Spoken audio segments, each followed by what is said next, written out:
the Scholar Club.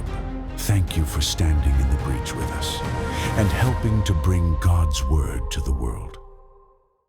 I'm standing in front of the tomb of the patriarchs where Abraham, Sarah, Isaac and Rebekah, Jacob and Leah were buried thousands of years ago. It's mentioned in the Torah in Genesis 23, Genesis 25, Genesis 49, then Genesis 50, that these 6 of our ancestors were buried in a cave, the cave of Machpelah, which Abraham purchased from Ephron the Hittite for 400 shekels of silver.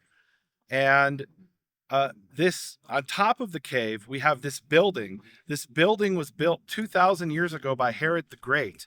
It's described by Josephus that Herod built this building to mark the spot of the tomb of the patriarchs, the cave of Machpelah. And if you look at the actual architecture, it was built as a mini replica of the temple in Jerusalem. The lower courses look exactly like the Western Wall, and the upper courses have these what are called pilasters, these semi-columns that are etched into the stones. And this is what the temple looked like. If you went to the temple 2,000 years ago in Jerusalem, you would see a much larger version of what we're seeing here. Now, why did Herod build this mini temple on the spot of the tomb of the patriarchs, the cave of Machpelah?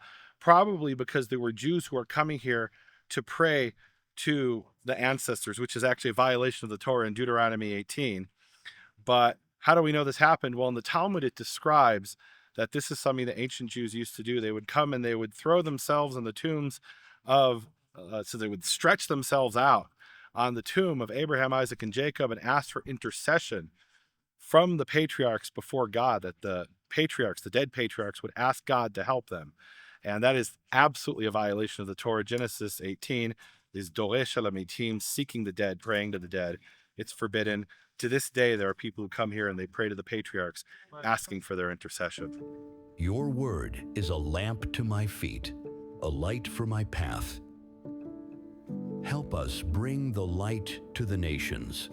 Your stand in the breach now will help bring truth for generations to come. Secure the path. Donate today. One mission, one God, Yehovah.